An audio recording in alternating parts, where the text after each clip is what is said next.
Akhil Gogoi suspended for this question hour. Please. মাটিৰ কুৱেশ্যনটো আৰে আছে please, এইবোৰ কি যে হ'ল? গোটেই অসমত 27টা ঠাইত বিজেপি আপুনি বহক বেলেগৰ প্ৰশ্ন কাৰণে। উত্তৰ লাগিব 27 অখিল গগৈ ডাঙৰীয়া প্লিজ সিট ডাউন কথাটো লুকুৱাবৰ কাৰণে দীঘলীয়া কৰি বিহেভ অসমত বিজেপি সেইটো কাৰণে দীঘলীয়া কাৰণে বিহেভ এমএলএ এইটো ইম্পৰ্টেণ্ট কুৱেশ্যন হয় অধ্যক্ষ ডাঙৰীয়া এইবিলাক গাই আছে প্লিজ অধ্যক্ষ ডাঙৰীয়া কিয় মানে এনেকুৱা নিজকে ভাল মানুহ কিবা নহয় বুলি কিবা কৰি থাকে পিছৰ কুৱেশ্যনটো নাহক তাৰ কাৰণে দীঘলীয়া কৰা নাই নৰ্মেল মানুহৰ নিচিনা কথা পাতক সদনৰ পৰা এইটো মেছেজ যাওক যে কিডনী ট্ৰান্সপ্লান্ট আজিৰ দিনটোত গুৱাহাটী মেডিকেল কলেজত হয় তেখেতে হয় আজিৰ দিনটোত হয় এইটো কথা অসমৰ মানে জানক যে কিডনী ট্ৰান্সপ্লান্টেশ্যনৰ কাৰণে মানুহ কেলকাতা যিখন আমাৰ হস্পিটেল আছে তাত বা চেন্নাইত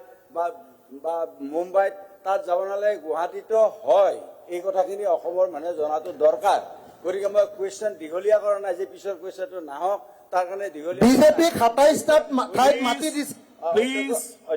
আপোনাৰ অধ্যক্ষ ডাঙৰীয়া প্লিজ আপোনাৰ কুৱেশ্যন নহয়